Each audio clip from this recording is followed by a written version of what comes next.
आर्या, वो मुझे कुछ नहीं पता, बस शादी से पहले लोगों से आपके बारे में सुनकर डर गई थी। अब जब हमें साथ रहना है, हमें फाइनेंशियल प्लानिंग तो करनी होगी ना। मेरा कुछ इंटरव्यू लाइन अप है, अच्छा पैकेज मिल जाए बस। तभी आर्या के फ़ोन पर उसकी माँ के मेडिकल बिल पे करने का मैसेज आया। मैसेज को देखकर आर्या एकदम परेशान हो गई। आर्या के चेहरे को देखकर रेहान समझ गया कि कुछ तो बात है।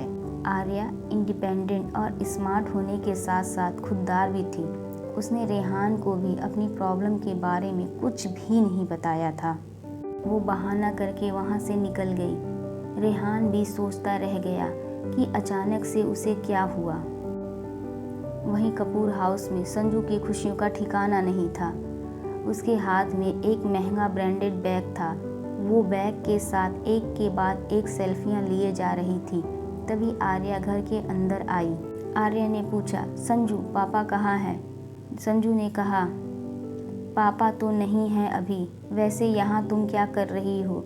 देखो पापा ने मुझे बैग गिफ्ट दिया, सो प्रिटी ना। आर्या ने कहा, हाँ वेरी प्रिटी। आर्या ने संजू से कहा, मैंने तुम लोगों के कहने पर उससे शादी कर ली। तुम लोगों ने प्रॉमिस किया था शादी होने के बाद तुम लोग मुझे 10 लाख रुपए दोगे। प्लीज़ वो पैसे ट्रांसफ़र कर दो। मुझे माँ के ऑपरेशन जल्द से जल्द करानी है। पैसे देने की बात सुनकर संजू का ध्यान बैग से हटकर आर्या पर आ गया, लेकिन उसे समझ नहीं आ रहा था कि वो आर्या से क्या कहे। तभी संजू की माँ साक्षी वहाँ आ गई। साक्षी ने कहा, सही कहा आर्या तुमने। हमने प्रॉमिस किया था कि हम तुम्हें पैसे देंगे, लेकिन हमने ये प्रॉमिस नहीं किया था कि कब देंगे। हो जाएगा तुम्हारी माँ का ऑपरेशन, ऐसे नहीं मरेगी। इतनी भी जल्दी क्या है तुम्हें? साक्षी की बात सुनकर आर्या का खून जल गया। उसका मन हो रहा था कि वो साक्षी को एक तमाचा मार दे। वो समझ गई थी कि साक्षी और संजू उसे धोखा देने की कोशिश कर रहे हैं।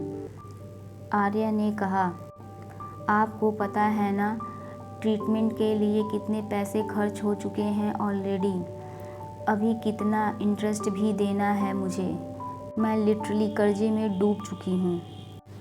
तो संजू ने कहा, तो डूब जाओ, ये तुम्हारी प्रॉब्लम है, हमारी नहीं। आर्या ने संजू से कहा, मैंने तुम्हारे लिए ही रेहान से शादी की है और उसके बदले में तुम्हें मेरी यही प्रॉब्लम सॉल्व करनी थी। रुको, मुझे तुम लोगों से बात ही नहीं करनी है। पापा कहाँ हैं? मुझे उनसे अभी के अभी बात करनी है। मुझे अभी उनसे मिलना है। साक्षी ने कहा, तुम्हारे पापा बिजी हैं। कोई तुम्हारी तरह खाली नहीं है यहाँ। किसी भी वक्त मांगने चली आती हो। जोक की तरह हमारा खून चूसती हो एकदम से। आर्या ने कहा, मैं खून चूस रही हूँ? मेरी माँ जब पापा से अलग हुई थी तो उन्होंने एक पैसा भी नहीं लिया था पापा से, और मैंने अपने दम से अपनी पढ़ाई पूरी की है। चुपचाप मेरे पैसे मुझे दे दीजिए और मैं यहाँ से चली जाऊँगी। और जल्द ही पापा को बुलाइए, मुझे पापा से बात करनी है। आर्या ने अभी अपनी बात ख़त्म भी नहीं की थी कि अचानक से साक्षी ने उसको थप्पड़ मार दिया। अगर स्टोरी पसंद आए तो मेरे चैनल को लाइक करें, सब्सक्राइब करें एंड शेयर करें। आगे की कहानी जानने के लिए सुनते रहें स्टोरी टेलिंग मेरे साथ, यानी अपनी दोस्त और होस्ट नेहा के साथ।